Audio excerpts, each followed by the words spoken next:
So last time we did this dimension formula or rank nullity formula. And I want to recall what it is and then just kind of briefly at the end said what that you guys should all feel comfortable with this for some strange reason. So let me just explain that a little more clearly. And we'll move on to the next. So for this rank nullity,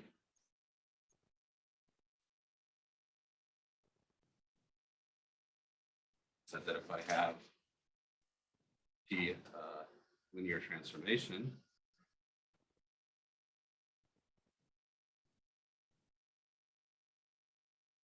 and then there's a formula, the dimension of the kernel, the dimension image of T is equal to the dimension of D. Now, what I want to do is say, okay, well, there's a class of linear transformations that we're very comfortable with, which is just multiplying by a matrix. So if A is a matrix, so let's say B is R M, and W is R N. Oh, I shouldn't, well, okay, R N, A N by M matrix.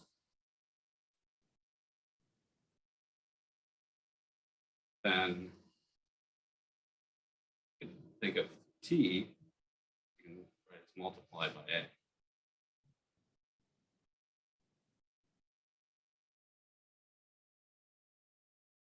As an example.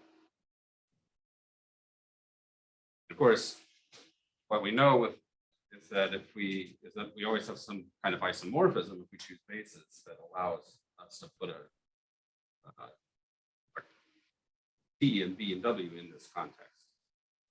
So in that case, we just have, A times X. This is where X goes. So X is a column vector.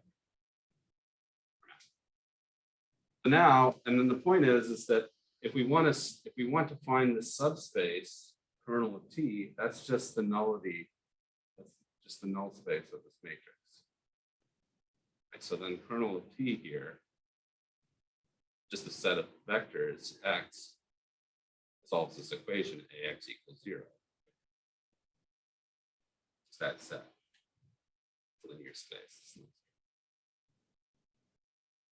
And now what is image of T? Well, image of T, this is just the span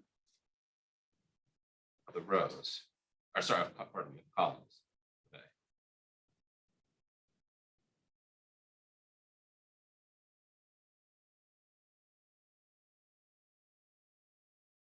Because indeed you can see that any kind of, if I take any X here, then this expression is essentially a linear combination of the columns, okay, with the coefficients being the entries in X.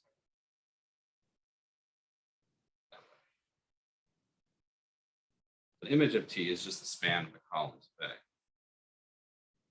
Now, what you can do though is, you can, without affecting the dimension of either of these things, you can multiply A on the left by any invertible matrix. Right? So if you have some invertible matrix,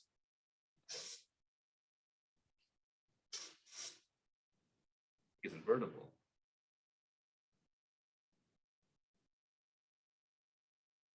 The dimension of the kernel, maybe, I don't know, maybe we should call this null space or something. Null space, be invertible, and it should be M by N, or N by N,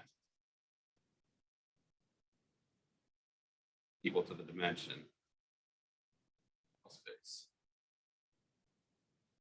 A. And the same thing is the dimension of the image, maybe column span A. This is equal to PA. Mention the column span of A. Because all you're doing here, well, if you look at the first one, these are actually the same space. The null space of A and PA are the same. The P is invertible. So if I have a solution to this equation, I can multiply on the left by an invertible matrix, or then by its inverse, and it won't change that I have a solution. So these are actually the same space. So certainly the dimensions are the same. These are not the same space, but you can get column space of PA just by essentially hitting all of Rn with some kind of invertible transformation. So you have some space inside of Rn, which is the image of A, and you hit the whole thing with this kind of rotation or something. You'll get another space, but it's the basis will then go to a basis of that subspace, so the same dimensions. So if you believe that argument, you should. Then you can replace A with a special matrix you get by multiplying it on the left by an invertible matrix. What do you think that special matrix might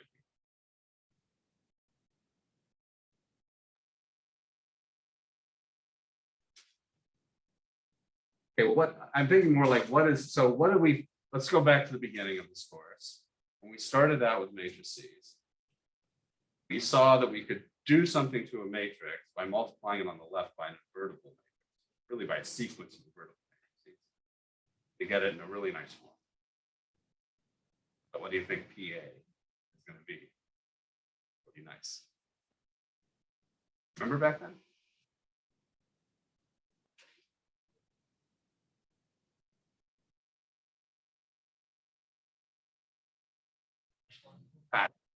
I was trying to find a really bad pun, and I couldn't even find a bad one.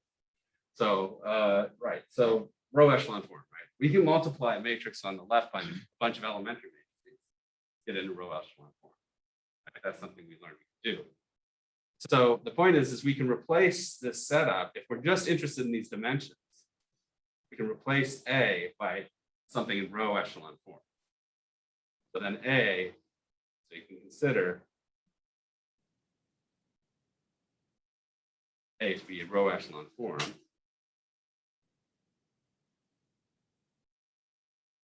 F. All right. And then these two spaces, we know their dimension. That's the point. Once it's in row echelon form, the whole reason to put something in row echelon form initially anyway, is that we can solve equations like this really easily. Right? Once we have it in row echelon form, we know how to write that equation. So we get some kind of guy that looks like this.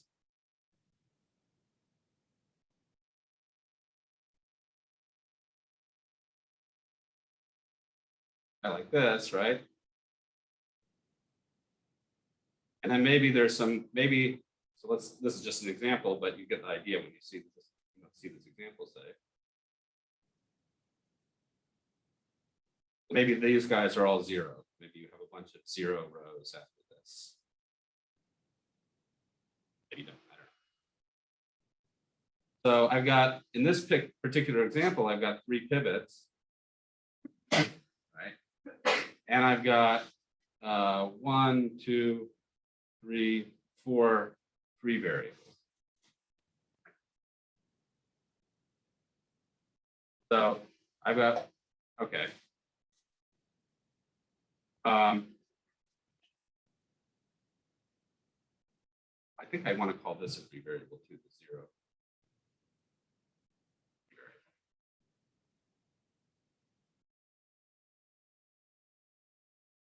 I mean, it's the solutions are independent, right? So that's a free variable. If it's not a pivot, it's a free variable. I never remember. Sorry. So I've got 5 free variables. In other words, the free variables are the ones where, when you look at the row echelon form, when we're looking for solutions of this, we can put whatever values we want, and then we'll get deterministic values for the pivot variables.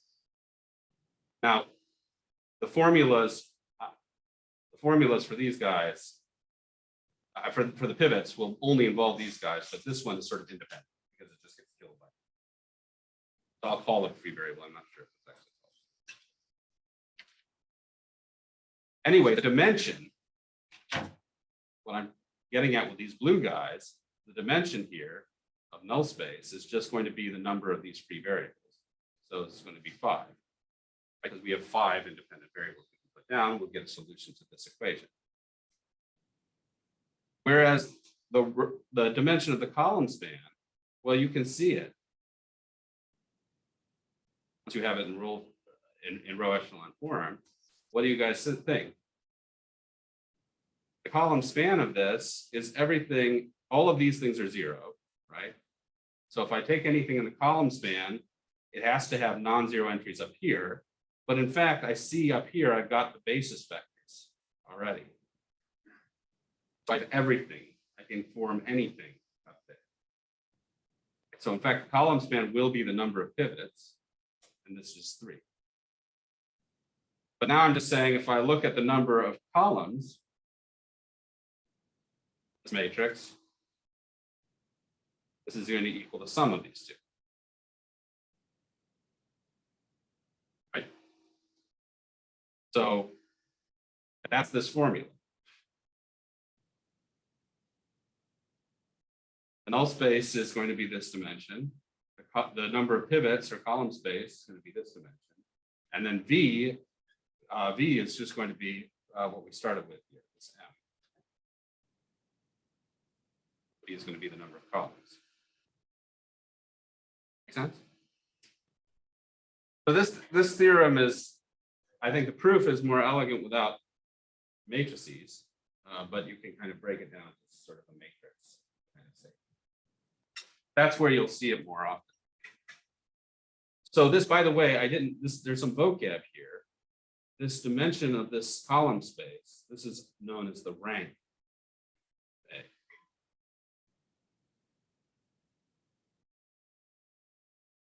There's a note that this is a definition you guys should know if you don't know from linear algebra already.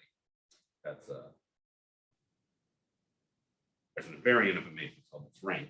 And that's the questions.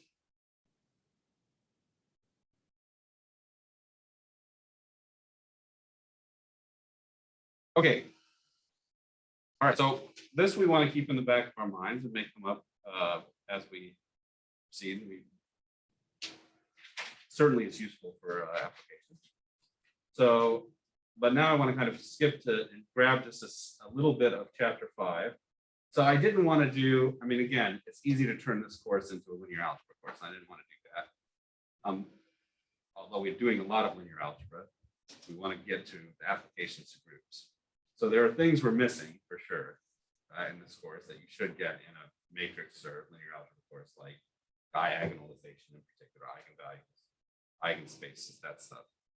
I'll try not to, ask questions about that, but some of the things that we might hit, it'd be easier if we had some background on that. I'm going to, just so you're aware that's there, but yeah, it's okay.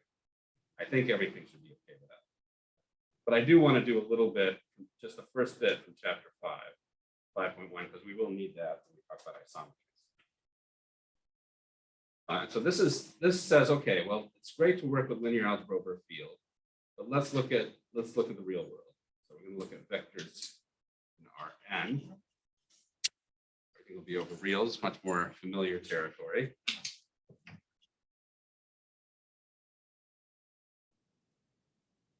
And let's remind ourselves about some basic things that we learned in Calc 1, or 3, I guess Calc 3, sorry. Vectors and their dot product. I'm just going to write U. I'm not going to put the little vectors up. So let's say we have 2 vectors, U and V in Rn, column vectors. Then we have this notion of a dot product, U dot V. And this is going to equal, by definition, we'll just take the transpose of U, now a row vector, and we'll multiply V. Now, this technically is a 1-by-1 matrix, but we'll identify one by one matrices with numbers. Okay. Now, this, of course, there is a long story here, this dot product. A long story. This, of course, is an additional operation, right? It's not, so if you look at the definition of vector spaces, we have this notion of addition, we have a notion of scalar multiplication. This is something new, that if I didn't write down Rn, but rather wrote down V, right? Even if I said it was a real vector space, would be a new structure that I'm adding. Something new that I'm adding. So if you choose different ways of doing this, you will choose essentially different geometries on V. So let me try to just explain that a little bit. This connects quite a bit with geometry and with physics and things of that sort. So well, and a lot of other subjects. So we saw when we talked about vector spaces, if it's a finite n-dimensional vector space, we can get an isomorphism with Rn. So all vector spaces are isomorphic with Rn. But there's a choice there, right? The choice is a basis. So once I write Rn, you can say, well, Dr. Kerr, you just defined this as matrix multiplication. That's just a natural thing. You don't have to define anything. You've already defined matrix multiplication. What do you mean you're imposing structure? It's true. This is natural. However, this is unnatural. This choice of basis is unnatural. So once you make that choice, then you do have a geometry by using this structure. But another way you could do it is you could just choose this type of structure on V itself. And this will be what's called a positive definite quadratic form. What it does is it tells you lengths of vectors and it tells you angles between them. So if I had started with R2, instead of my standard basis, I'd chosen this basis. So my grid looks, like something like this. These are my coordinates. If I use this basis and use this definition, I'm saying that these two guys are perpendicular. These two guys form a right angle. If I choose a different basis and I use this definition, I will get a different kind of geometry on my space. And things will not agree necessarily with what your intention is, or they will. This is, of course, very, very useful. Why is it very useful? Because it allows you to take curved spaces and use calculus to define what are called metrics on them and do geometry on curved spaces. So this is not just a little thing. This is kind of a very big and helpful. And I don't want to say more than that. We're going to stay in Rn, but I want people to be aware of this, such a thing. Of course, there are other versions of this where you have, like Minkowski spacetime and things like that, where you have different so-called signatures that kind of change this definition. All right. So now we have this famous formula that we all know and love from Calc 3, depending on who your instructor was. Emphasize heavy. This is something I harp on. It's a really an amazing formula, really amazing. And it does tell you why this is so related to the geometry of Rn. Now, just say a couple of words. What are these? These two bars. So Artin just uses one bar instead of two. Whatever. It's okay. I think actually two is much more common in literature, so I'm just going to keep with that. But what is this? So this is defined to equal the square root of u dot u.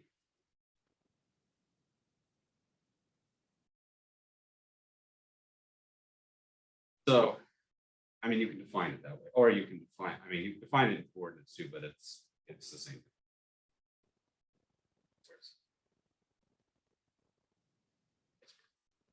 So everyone knows the proof of this.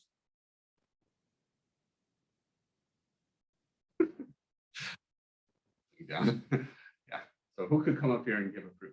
Huh? First thing and second thing. For, huh? Of the cosine formula or just the magnitude? Oh, the distance formula. Good question. Who could give a proof of the distance formula? I said this is the length of the vector u.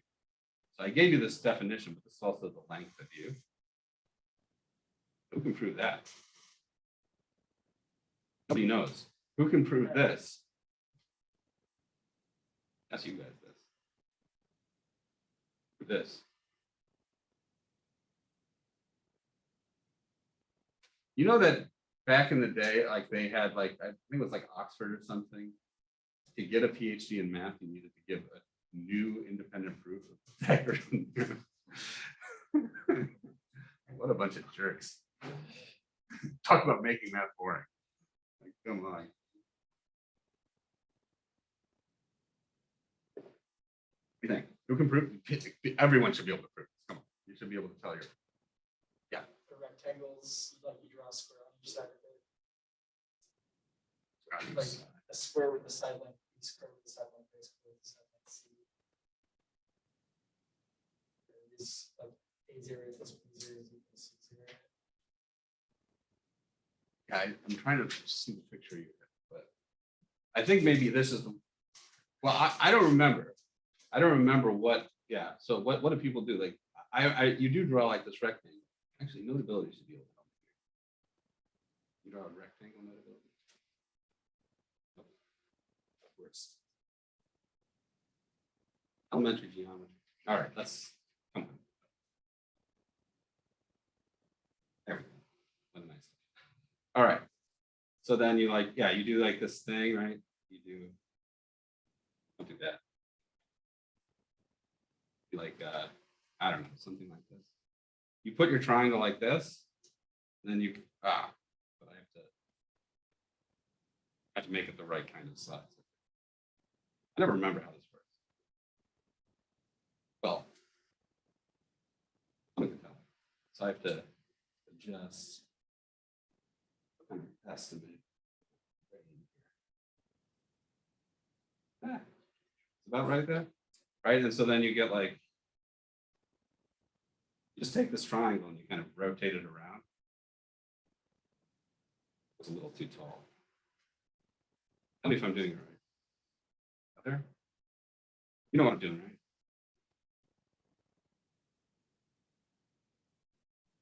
That's what you're talking about? Go along the edges and make square with side C and square with side B from side A. And into those. So they're different. I've seen different pictures. So you might be talking about a different picture, but I think this, well, this is the one that I thought was most common. That you just take this triangle and then you kind of rotate it and you move it up here, and then you rotate it around and move it here, right? So you got 4 of them, and then you do the areas, as you said, right? You do like, okay, what's the area of the big one? It's A plus B squared. But it's also C squared plus 4 times 1/2 AB. That's a 4 triangles. And then you get that, then you get that.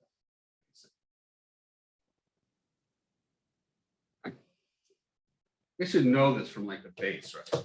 There shouldn't be any mysteries, right? There shouldn't be any mysteries in that. Math is not, you know, like voodoo or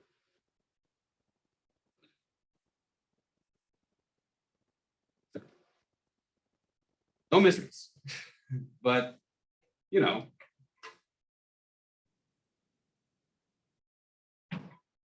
from this, of course, you get the distance formula. If you have like a 3-dimensional thing, you can, you know that you can use Pythagoras over and over again to get a distance formula. And so Okay, but now what about this guy? What about this guy? This guy, you can prove just from the good version of Pythagoras, right? I never how to draw. I draw with vectors, but do it how you like.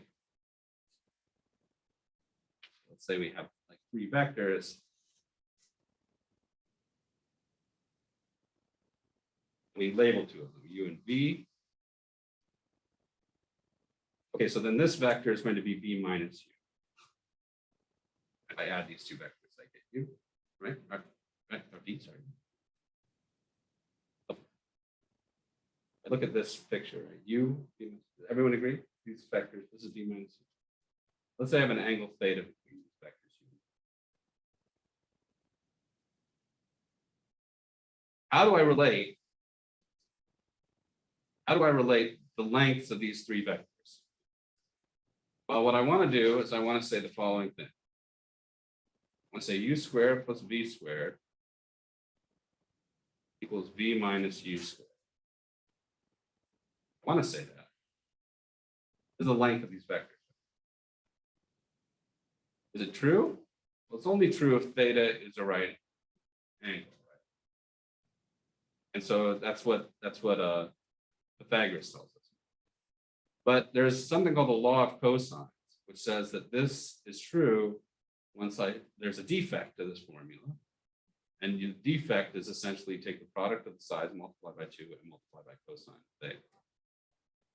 This is called the law of cosines, which is easy to prove. I'll let you look it up with Wikipedia or whatever.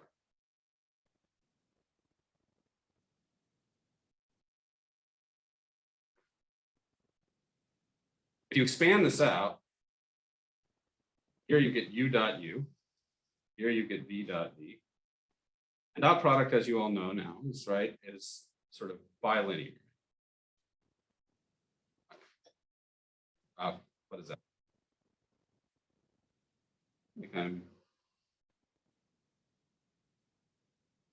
I'm sorry, I have put this on the wrong side. This should be a plus. Sorry, guys.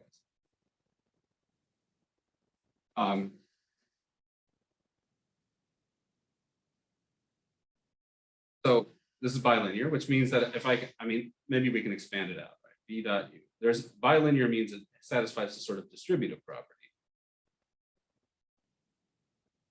Namely, you can v dot v minus 2 u dot v. It's also commutative, it's symmetric. You can switch the order. Plus u dot u. When you write that down,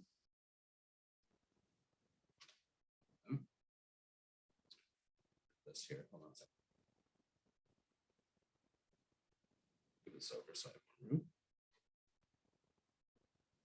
When I write that down, I get cancellation. And I get this formula. Dividing by negative, or dividing by 2. But this follows just from law of cosines. And from what this is for, which is the fact to say that the lengths of these things are indeed given.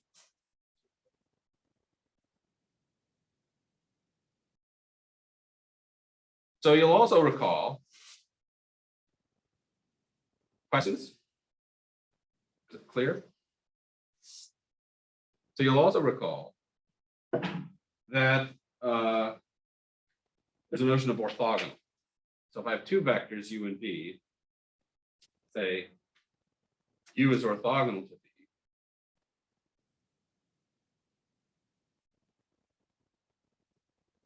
if u dot v equals 0. You guys remember that definition?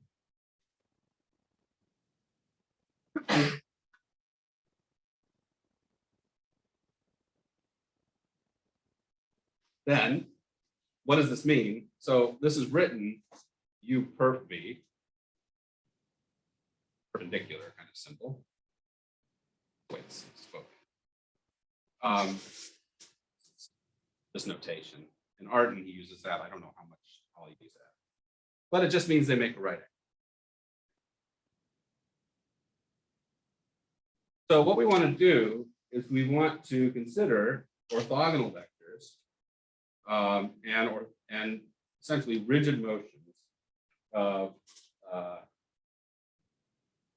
n-dimensional space. So what we're going to be interested in the coming week and a half, is how we can take n-dimensional space, in particular a bit two-dimensional space, but for now just n-dimensional space, and transform it by rotations, reflections, things that preserve length, preserve the geometry.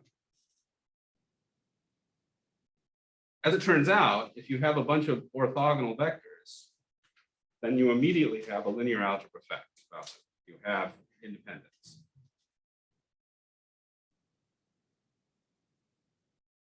This is a lemma. I'm a 5.7.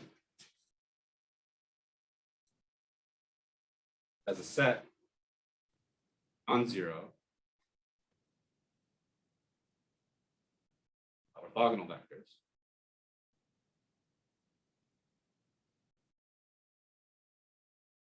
E1 through Bk in Rn linearly independent.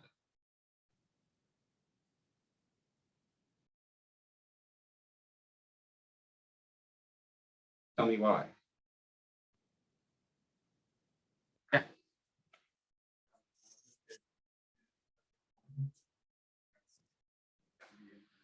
Well, you could just take one vector and say, in this case, if you have one non-zero vector, it's orthogonal to the other ones because there are no other. So this is not a question about the number. Like you could have n could be 17, and we could be talking about k being 3. We could have 3 vectors. So this, once we get, if we had 17 vectors, then you're right, that would form a basis. But right now we're just talking about, okay, collection of some. When I say they're orthogonal, it means that if I take any 2 of them, they're orthogonal to each other. They're pairwise orthogonal. Yeah. It makes sense geometrically. It makes sense geometrically. Yes, I agree. Because if you're going to build a coordinate system, right, you usually draw those, not always, draw those coordinates so that they're sort of perpendicular to each other. But how do we know? Yep. What's that?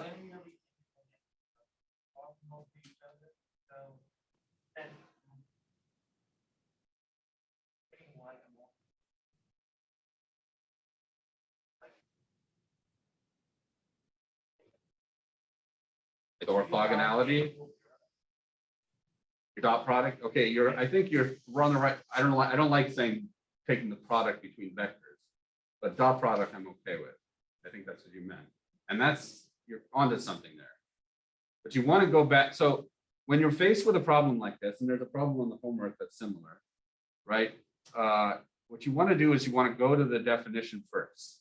So the way to kind of approach a lot of these problems is try to use the definitions first if you're not feeling comfortable with the ideas. A lot of the ideas are proofs or arguments are just from the definitions. Go there first, work with those. If you struggle, if you're like, I'm not getting anywhere with this, then look back and see if you have some theorems that you can use. Maybe see if that'll help. In this case, you don't really need any theorems, you just need definitions, and you need to know what the different things mean. So we have 2 kinds of terms here. We have linearly independent and we have orthogonal. So we want to use them both. So what does it mean for them to be linearly independent? Well, let's write it down. So suppose we have a relation, a linear relation.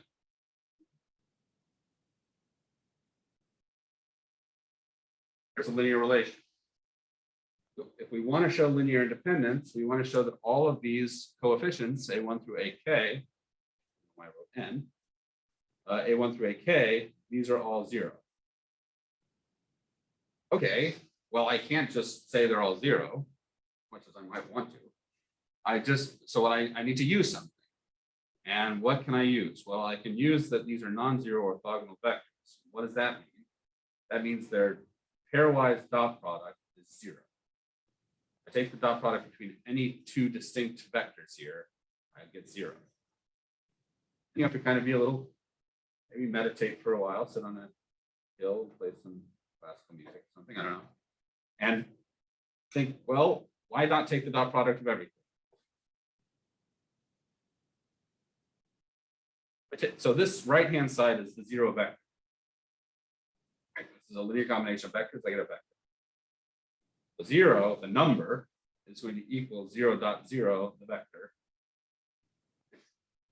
and equal a1 b1 plus dot dot dot plus ak bk dot itself.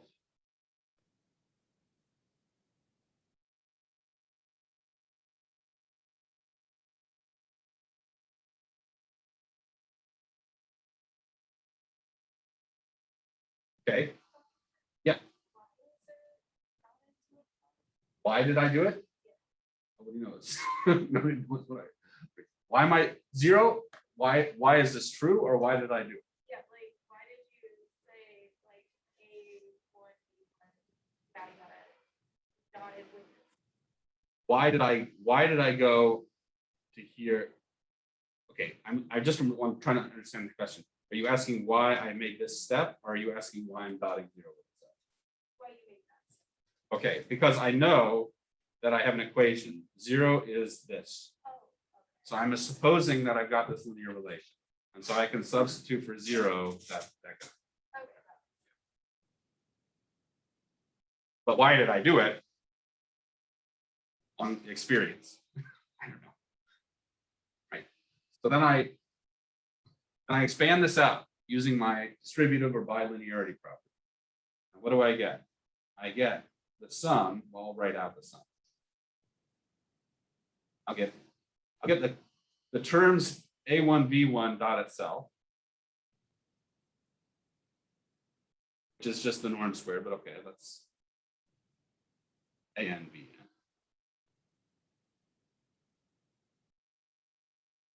And then I get all the cross terms.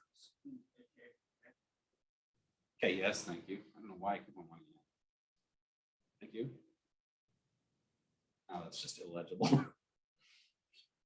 Okay. All right. And now I'm just going to use my sum notation.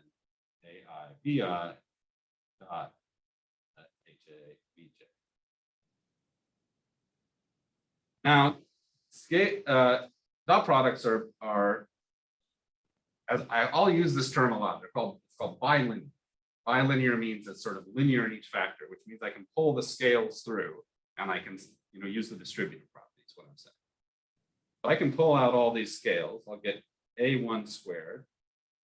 And now I've got times v1 squared, norm of v1 squared, thus ak squared. A squared. Now, here I'll get plus the sum I not equal to j, aij times vi dot bj. In other words, I can pull those scales out. But what is vi dot bj when I is not equal to j? 0 by orthogonality. So this whole thing equals 0. So now I've got an equation of numbers. I've got the number 0 equals the sum of these guys. AI's are all real numbers. So these are all non-negative. The VI's are all non-zero vectors. Non-zero vectors, which means these are strictly positive. Strictly positive. These numbers.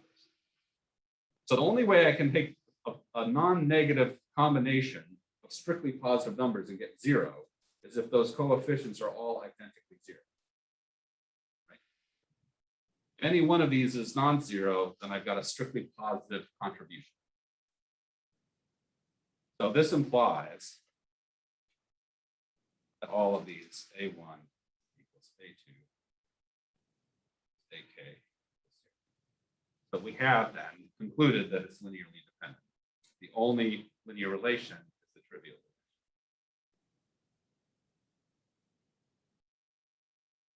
relation. Okay. Yes.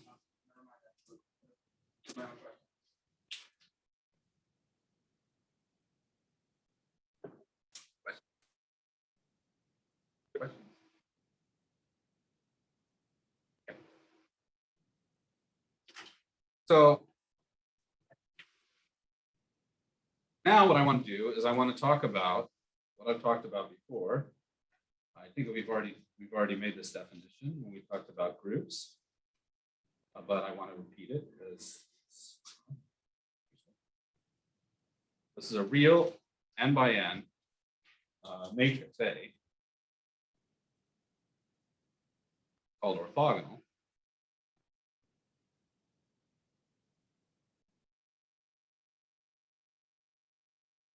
If A times transpose times A is identity.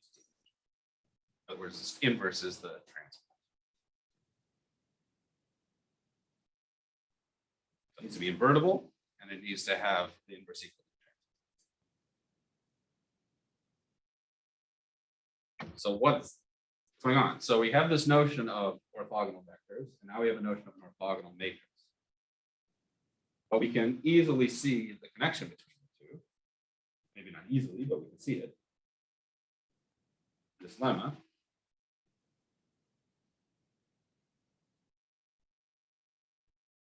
N by n, orthogonal matrix, matrix A, orthogonal.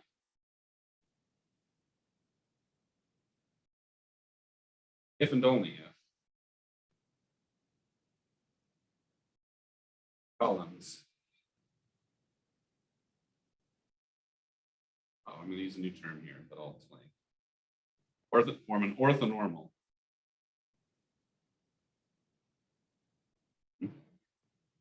Orthonormal basis. So it is a base. The columns will form a basis. Means they're pairwise orthogonal.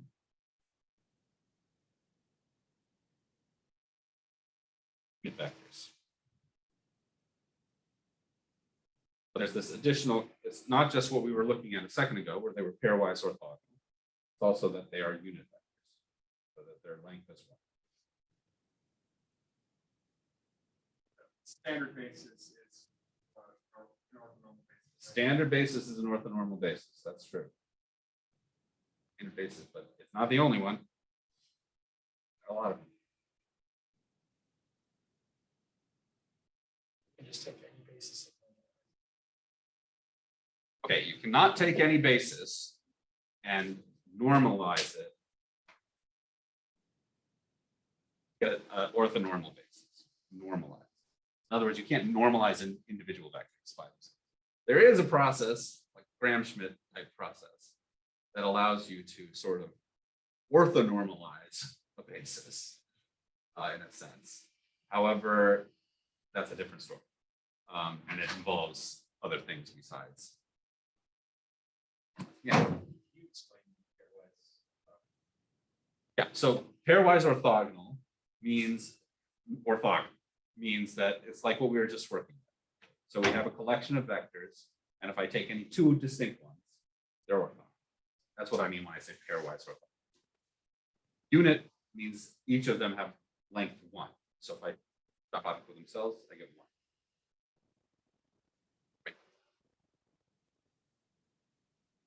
Why is it true? It's not a hard proof. Write this guy as a bunch of column vectors, v1, v2, vn. What is a transpose then? Well, a transpose is a bunch of row vectors. v1 transpose.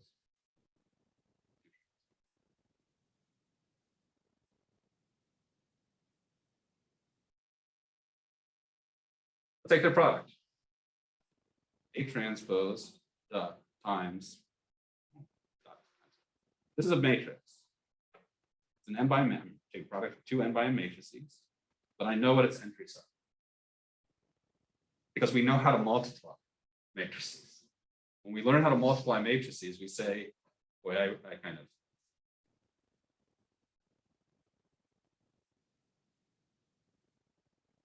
way too friendly application. We do this. when I multiply matrices, A transpose times this, I take this, let's say I want the 2, 2, and I take this row, I take this column, and I take sort of, I sum along. I take their product. I get that entry in the product, the 2, 2 entry. What I'm saying is, what will I get in the entries here? I get v1 dot v1, v1 dot v2, v1 dot vn, 2 dot v1.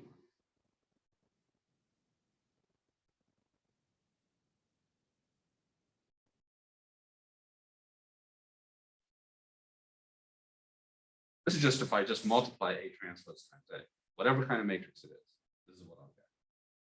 So if I want this to be the identity, I want each of these guys to be 1. And I want all of the pairwise dot products to be 0.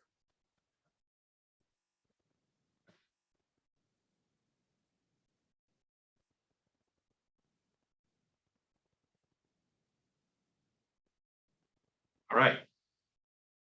So we've already shown.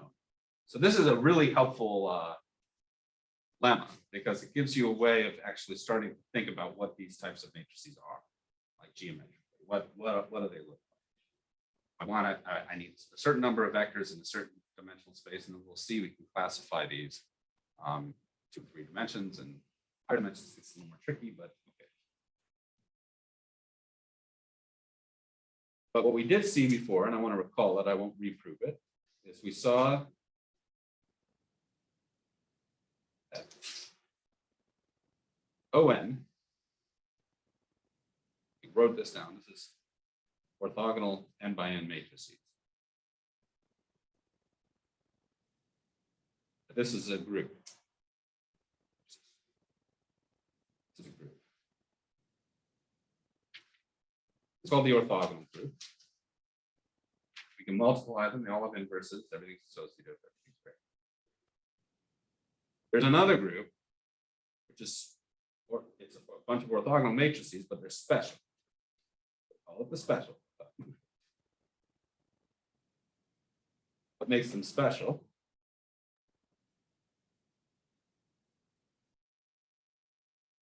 These are just matrices in n. Determinant is 1. Turns out the determinant can be one of 2 things, -1 or 1. So if we take all of those with determinant 1, we get the special orthogonal.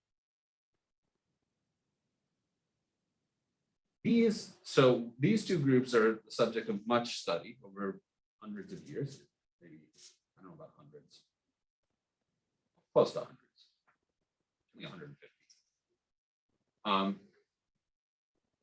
And the idea is that what the orthogonal group, as I said, these are like transformations of coordinate systems that preserve distance, preserve length.